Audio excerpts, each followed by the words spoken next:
Congratulations to the Seattle Seahawks for winning Super Bowl 60, 29-13 versus the New England Patriots. This was a complete beatdown. Do not let the score and the stats fool you. Seattle dominated this game from the beginning to the end. It was just pure domination. The game went about as expected. I felt like anyone that knows the sport knew going into this game that it was going to be a low-scoring game. Both defenses have been playing really, really well heading into the Super Bowl. Obviously, Seattle was a top 2, top 1 defense, depending on who you ask. New England was really starting to play very well in the playoffs, specifically for their defense. And New England's offense was starting to take a little bit of a step back as well. And again, which we'll talk about in just a second, there were a lot of personnel issues for New England that could have been exploited, and they were exploited by the Seattle defense. It was just the perfect storm for this type of game. For people that were really not too into football and watching it, I can understand why this was a slow and kind of boring game. Again, even as a football fan, at times this really wasn't my favorite game. I mean, it was, 12-0 at one point. It was just field goals in the Super Bowl. This isn't necessarily what you're expecting from this type of game, and I honestly thought it'd be a little closer. I had the Seahawks 24-20, so I thought the New England offense would be able to do a little bit more, but that just wasn't the case. And I think, again, that just shows how dominant Seattle really were all year on the defensive end. They were just so good. Other than really playing the Rams, they really just they had their way with any other team. They had their way with any other team other than the Rams.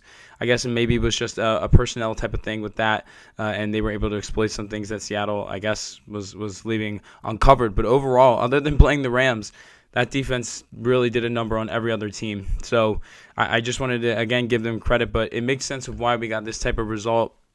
There's not a ton of playmakers as well in the New England offense. A lot of those guys overperformed this year. And even Seattle's offense, it really is a lot of run the ball and just hope for a few big plays from JSN per game, which we didn't even get in this game. So, again, score-wise, it makes sense why we got this result. I just thought it would be a little bit closer for New England. Now let's dive into this game. And the first place to start has to be the New England offensive line. You cannot talk about this game without talking about that offensive line.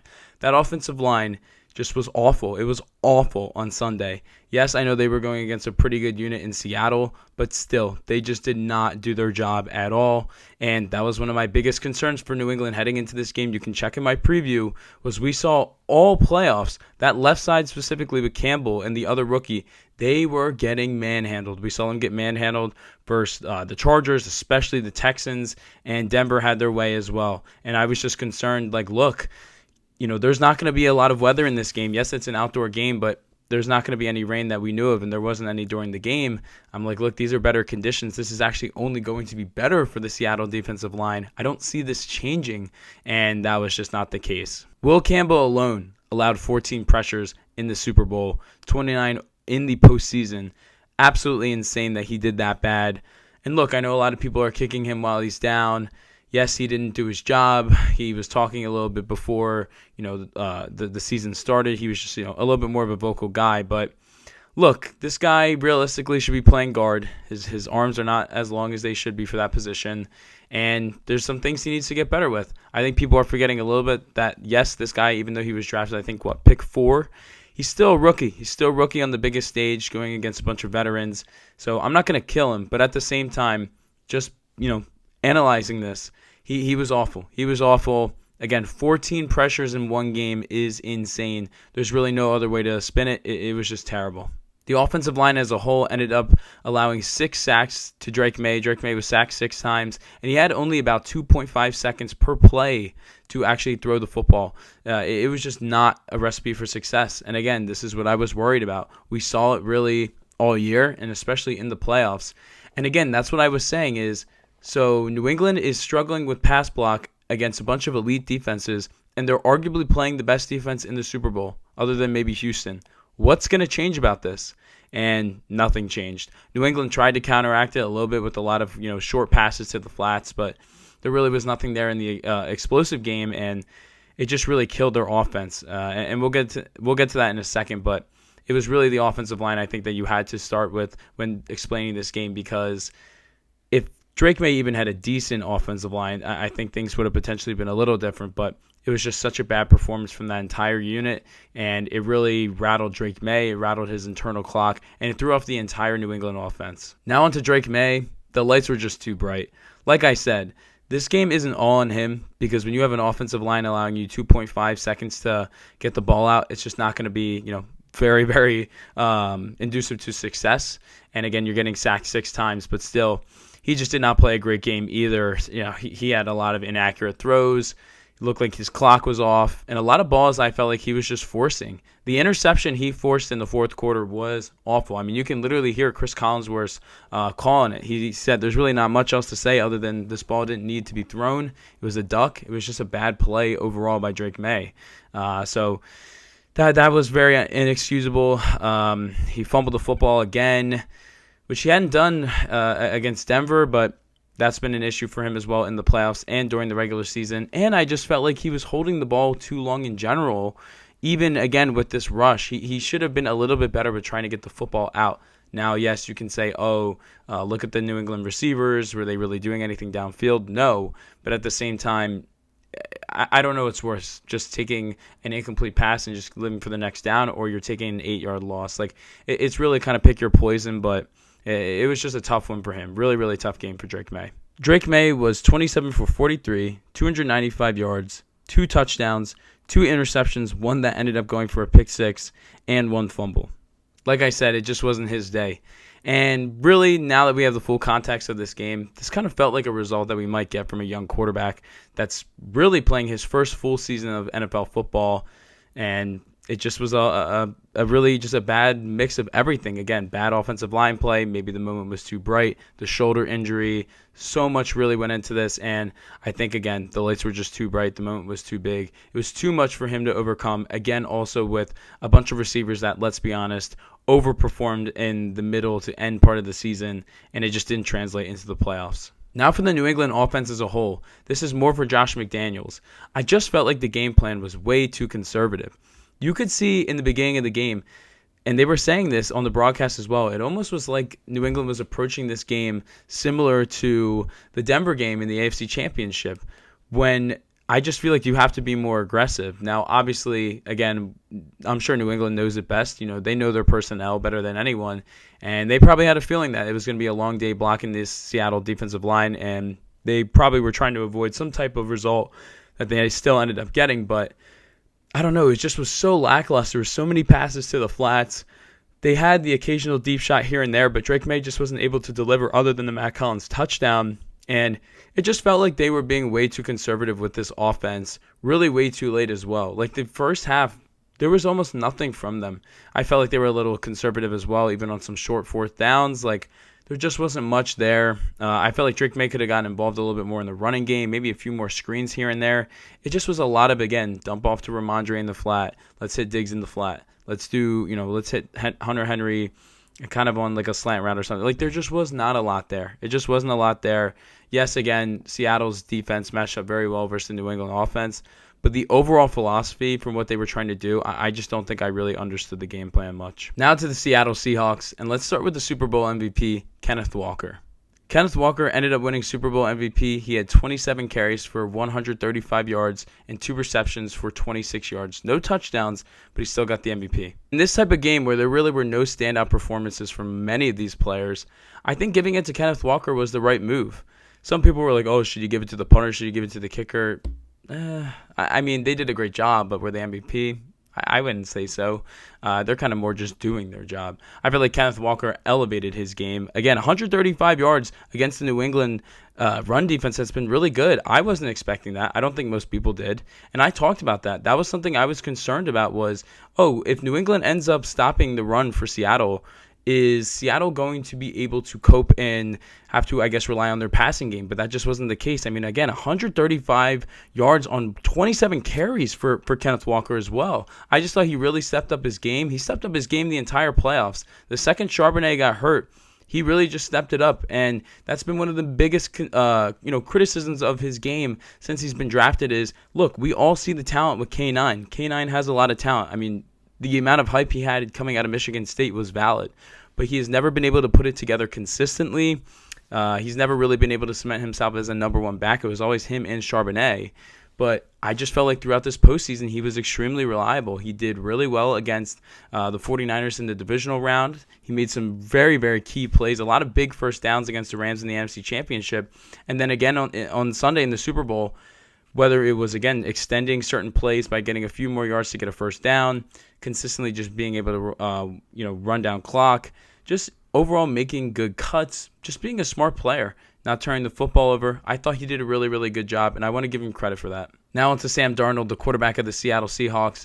I cannot believe, I know it's 2026, things have changed, but Sam Darnold is a Super Bowl winner. Nobody would have believed that after the whole ghost situation with the Jets versus the Patriots on whatever primetime game that was.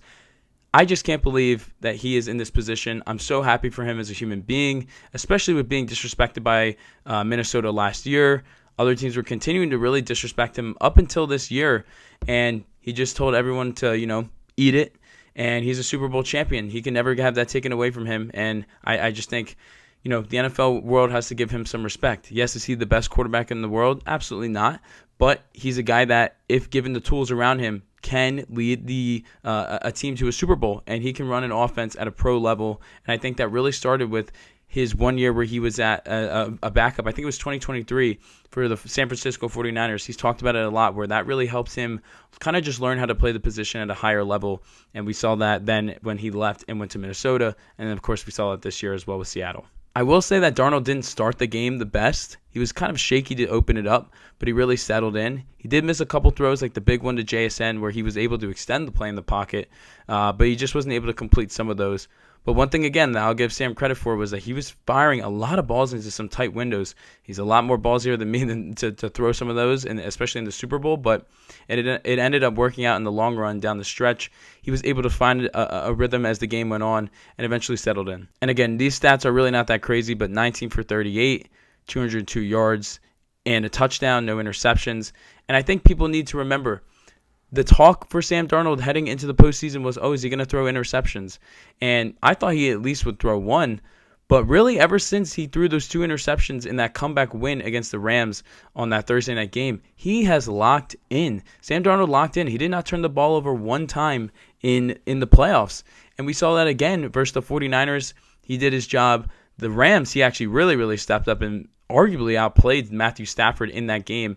And then again, he did his job on Sunday. And I've been saying this all throughout the playoffs. You can watch my videos. And it's mainly after Josh Allen and it's after CJ Stroud. If you just do your job and rely on the guys around you, especially CJ Stroud, rely on the guys around you, know your situation.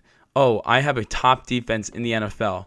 I have playmakers around me. I don't need to do everything. I don't need to force things. This is a field position game. Whoever has the most turnovers is probably losing this football game. This is how postseason football works.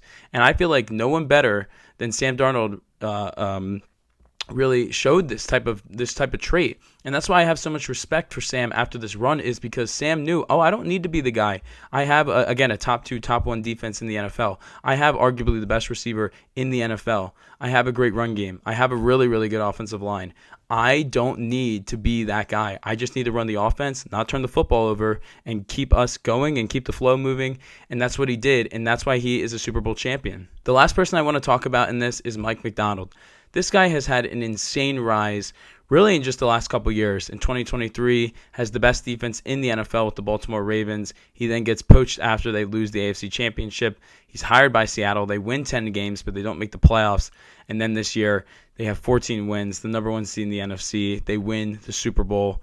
This guy deserves a ton of respect. And what I think is so interesting about this guy is the fact that he calls defensive plays. And he really, as a coach, challenges my entire thought process of how the NFL works. I want a offensive-minded coach that's going to call plays, get him with the quarterback, and then you're set, in theory, for the next couple of years, because you at least have a star quarterback, and then you have a guy that's not going to leave because he's going to be calling your plays anyways. The offense is going to stay. And I think that kind of allows for long-term success in the long run. But this situation with Macdonald has been completely different. It's a guy that's going to, number one, be a defensive mind. He's actually going to call the defensive plays. And it's, again, just completely different from what I'm used to and what I think, I guess, is the meta of the NFL. But again, this is what got it done. And we've now seen this in back-to-back Super Bowls where the defense has taken over games. The defense has won the line of scrimmage, and it's completely just blown up the game, both with Philadelphia against Kansas City last February, and then, of course, this year, Seattle against New England. And that's really, again, what football is all about. It's all about the trenches. Can you block the guy in front of you? Because if your O-line can't block, the offense can't move the football, and if your defensive line can't get to the quarterback, it doesn't matter how good the guys are covering back there. At some point, if the quarterback has X amount of time, he's going to find a guy open. So those two things are very key, and I think, again, Mike McDonald just got the most out of this defense. I'm very curious to see what happens with this defense moving forward, just because they are a young group, but there's still some guys they're going to have to pay. But obviously, he's not leaving anytime soon. He's still going to be the signal caller. So I think there's a ton of things to look forward to if you're a Seattle Seahawks fan moving forward. And overall, what a year for the NFL. It was definitely a weirder year, a year more of parity. There really was not a dominant team, really, until the playoffs, I would say, with Seattle. And that was after the divisional round until we were like, okay, they obviously are at a higher tier than San Francisco. But it was just an interesting year. I'm trying to think of what I can do to kind of take some takeaways from this year. Maybe that'll be another video down the line. But it was just an interesting year. I wish the Super Bowl, of course, would have been a little bit more, tighter of a game, like more interesting of a game, but I still think it was an interesting one overall, just to see again. Look, the fundamentals of football will take you a long way. Again, you need to win the game between the trenches. Usually, the more experienced group is going to get it done. Those things all added up in this game, so that's what we have for this Super Bowl. Definitely was an interesting one to say the least, but we still learned a lot from it. If you like this video, feel free to give it a like. If you like my type of content, feel free to subscribe. My TikTok will be in the description down below. Drop any of your thoughts on the game in the comment section. And if you made it this far in the video, I greatly, greatly appreciate you. And I will see you guys on the next one. Peace, guys.